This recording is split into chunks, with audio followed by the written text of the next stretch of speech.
discussing the viability of marriage, given the status quo between men, okay, and how the status quo affects women. All right, so to start off with, marriage is less viable today, okay, because of that status quo. Basically, the status quo is that you have a war between men and amongst men, okay, and that war, as a status quo, it is creating a situation whereby women suffer because there is confusion regarding the expectations or regarding what is expected of a woman from men because the men are fighting. So, for example, if you look at in practical terms, you have the average man complaining about the behavior, the quote unquote misbehavior of women. Okay. And it is misbehavior, but it is justified misbehavior, as I'll get to. Right. Or I've actually gotten to that in some of my previous posts. So check those out. But yeah, it's justified misbehavior. So the average man is complaining. But the leadership of society, of the country, is not complaining. In fact, the leadership of the country are the ones that are supporting that misbehavior. That misbehavior serves them. The reason marriage is not viable, as I've alluded, is that because of this war, women are basically pulled from two sides simultaneously. Okay, and they well, it's basically more like the leadership is pulling at them by offering them certain incentives and protections by the law, okay, of which the body is supposed to do that for the spirit. So, okay, there's that. Then there's the average individual man who is being an individual is not a group with his fellow man. So you have each and every individual man, but as a culture, culturally speaking, they are somewhat of a type of a group, even though they're not really a group. So the individual man also has certain expectations he has of any woman that he dates. But the general expectation is that, hey, look, if I'm going to marry a woman, she should, I should be the leader. She should consider me her leader, and she should follow me and be loyal to me. So, but again, an average man expecting this of a woman without providing the necessary protection, without displaying to her the power to protect and provide. And when I mean the power, I don't just mean the money, right? I mean the actual power to protect and provide. The average man cannot do that. Even a rich average man cannot really do that, or is very limited in the extent to which he can do that. This is because in society, power mainly is political, mainly. And if you do have money, yes, you can bribe people. That's corruption. Money does not necessarily trump law. If they decide to go after you in terms of the law, I mean, there's only so far that your money can take you. So, a lot of people, even if you do have money, you may find that you have problems with your wife and your marriage does not last anyway, even though you can provide, because there is something missing, right, in your carrying out of your duty as a husband and a supposed leader in your marriage. Okay, is that you're not the real leader, because ultimately you're not the protector and the provider for your wife. It is the government, the people who facilitate the legal environment. So what does this mean? It means ultimately the woman that you marry, even though you are married to her, she is not your wife. Exactly. Because you are not the principal, you are not her principal benefactor. You're not her primary benefactor. Her primary benefactor is the government.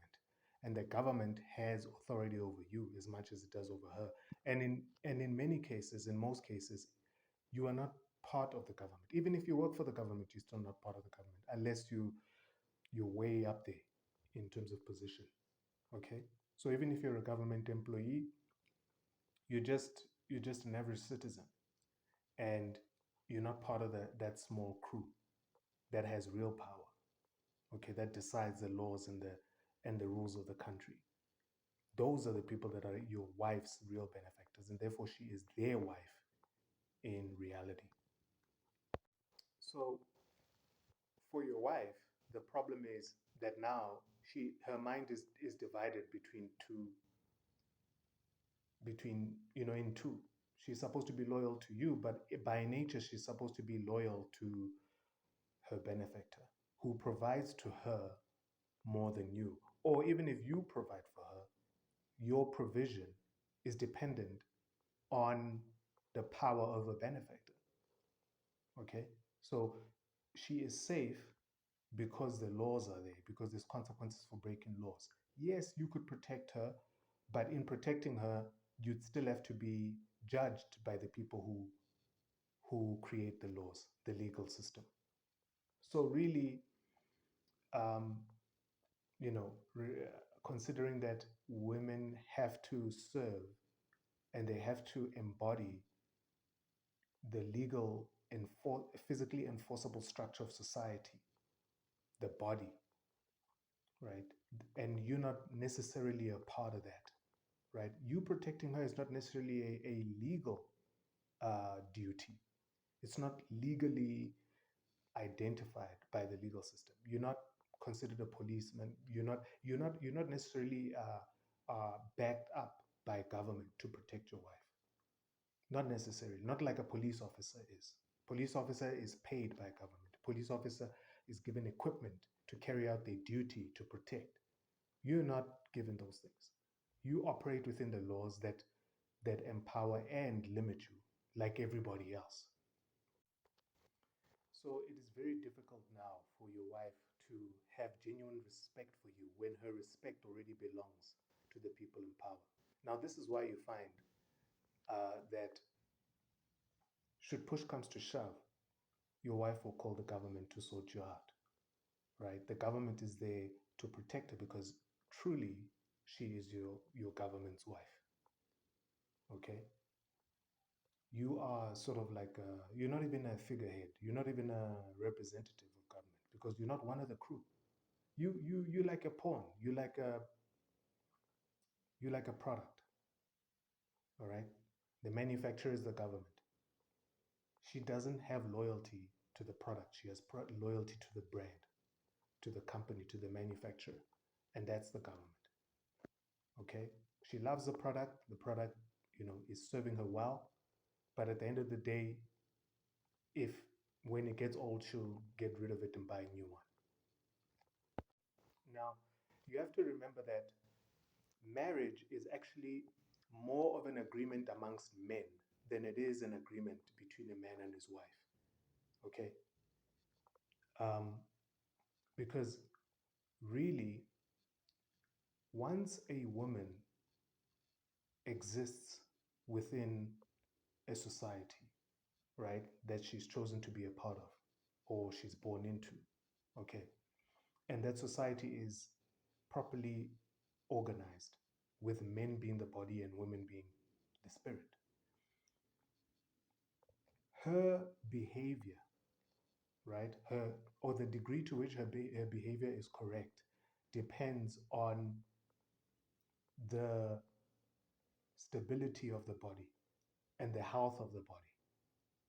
Okay, so if you have a wife and she, for example, is addicted to sex and you cannot satisfy her, and she's living with you in your house in this community,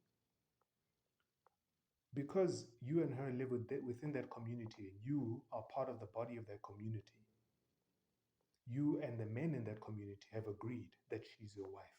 That's why you need a ceremony. You need to include other people in announcing that you're marrying her. You are declaring to them that she's your wife and that none of the other men should approach her or should entertain her advances. So if she now goes out and is attracted to one of the other men in the community, the other man is bound by your brotherhood as also a part of the body to reject her and not to entertain her. And that is the way that she cannot cheat. Okay? So my point here is when a woman cheats on you, the problem is not really the woman. Okay? The problem is that there is a weakness in the body. The body is sick. Why would the other man who's part of the community betray a brother? Now that same principle applies to women's general behavior in the community. If you see a lot of prostitution, it's because there are men that are willing to buy women and pay them for sex. And the responsibility lies mainly with the men because of their role, their unique relationship to violence, physical violence, and materialization in reality. Okay? Because if you want to do anything in the world, you have to have the capacity to physically defend it. Physically. All right? And the degree to which you can do that corresponds with your capability to manifest anything in the world. And that is why men are responsible for manifesting things and women are responsible uh, for their longevity, for their sustainability. So consider this as a man, if you as a man, if you're watching, why would you want to marry a woman whose loyalties already belong to a group of men with whom you're not a part? You're not a part of them. You're not. They don't. They don't have your best interests at heart. They just want to dominate you and keep you a subject. Their subject. Okay.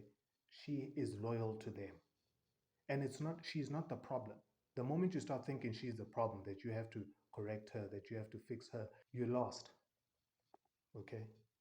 She's not the problem. The problem is that the problem is that there is a problem between you and the guys at the top. The problem is that I've discussed the problem in the other videos. Check them out. Marriage is not viable for that reason. Until men have an agreement, for a woman to be able to say you are replaceable, it means there is a man out there who agrees with her against you.